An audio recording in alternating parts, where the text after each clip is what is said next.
हा चित्रपट फक्त चित्रपट नाही तर मराठी माणसाला रियालिटी चेक देणारा चित्रपट आहे। मी बोलतोय नव्या कोऱ्या चित्रपट क्रांतिज्योती विद्यालय मराठी माध्यम बद्दल। हा सिनेमा फक्त सिनेमा नाही तर मराठी शाळेंचं वास्तव्य दाखवणारा चित्रपट आहे। चित्रपटाची गोष्ट 90 वर्ष जुन्या मराठी शाळेची गोष्ट आहे, जिच्या जागी इंटरनॅशनल स्कूल उभं राहणार आहे। पण ही गोष्ट फक्त एका शाळेची गोष्ट नाही तर संपूर्ण महाराष्ट्राची गोष्ट आहे। चित्रपटाचं लिखाण आणि दिग्दर्शन केलं आहे हेमंत ढोमे यांनी। महाराष्ट्राला आणि मराठी सिनेमाला हेमंत ढोमे सारख्या दिग्दर्शकाची गरज आहे हे परत एकदा सिद्ध झालं आहे। सचिन खेडेकर सर, अमय वाघ, सिद्धार्थ चांदेकर यांचं काम कमाल झालं आहे।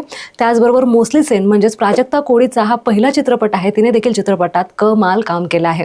विशेष कौतुक करायचं झालं तर चित्रपटाच्या सिनेमॅटोग्राफरचं करेल ज्या पद्धतीने त्याने शॉट शूट केले आहे ते बघून तुम्हालाही चित्रपटगृहात मज्जा येईल।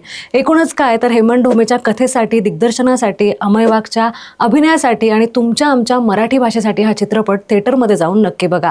हा सिनेमा उपदेश करत नाही तर विचार करायला भाग पाडतो। आपण कुठल्या शाळेत शिकलो आणि आज आपण मराठी शाळांसाठी काय करतोय ते। म्हणजे नवीन वर्षाची सुरुवात दमदार झाली आहे, कारण की नवा कोरा मराठी चित्रपट क्रांतिज्योती विद्यालय मराठी माध्यम हा तुमच्या भेटीला आलाय। तर हा चित्रपट थिएटरमध्ये जाऊन नक्की बघा आणि व्हिडिओ आवडला असेल तर महाराष्ट्र जागरणला लाईक, शेअर, सबस्क्राईब करायला विसरू नका।